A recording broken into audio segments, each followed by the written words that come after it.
1 Samuel chapter 30. David destroys the Amalekites. David and his men reached Ziklag on the third day. Now the Amalekites had raided Negev and Ziklag. They had attacked Ziklag and burned it, and had taken captive the women and all who were in it, both young and old. They killed none of them, but carried them off as they went on their way. When David and his men came to Ziklag, they found it destroyed by fire, and their wives and sons and daughters taken captive. So David and his men wept aloud until they had no strength left to weep. David's two wives had been captured, Ahinoam of Jezreel and Abigail, the widow of Nabal of Carmel. David was greatly distressed because the men were talking of stoning him. Each one was bitter in spirit because of his sons and daughters. But David found strength in the Lord his God. Then David said to Abiathar the priest, the son of Ahimelech, "Bring me the ephod." Abiathar brought it to him, and David inquired of the Lord, "Shall I pursue this raiding party? Will I overtake them?" "Pursue them," he answered. "You will certainly overtake them and succeed in the rescue."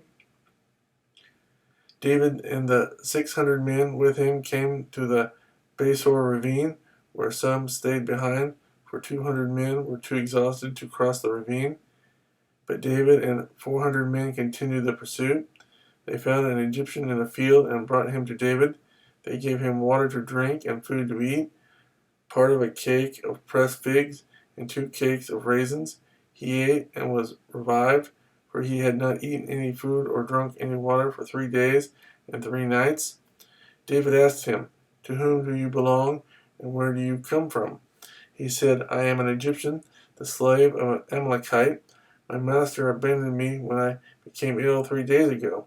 We raided the Negev of the Kerethites and the territory belonging to Judah and the Negev of Caleb, and we burned Ziklag." David asked him, "Can you lead me down to this raiding party?"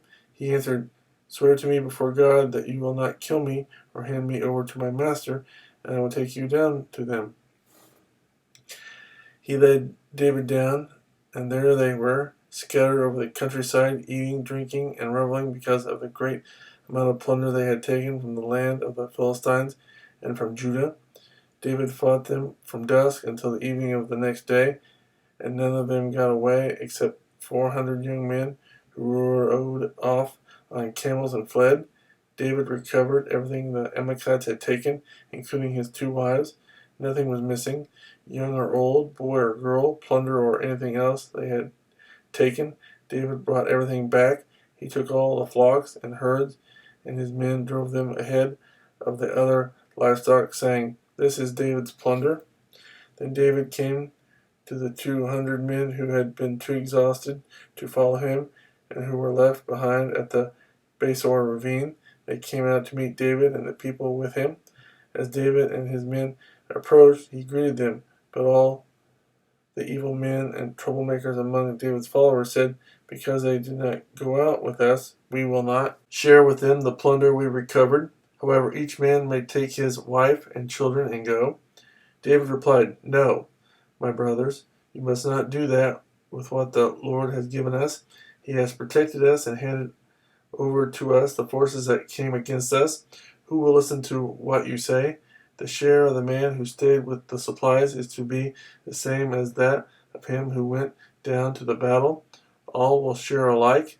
David made this a statute and ordinance for Israel from that day to this. When David arrived in Ziklag, he sent some of the plunder to the elders of Judah, who were his friends, saying, "Here is a present for you from the plunder of the Lord's enemies."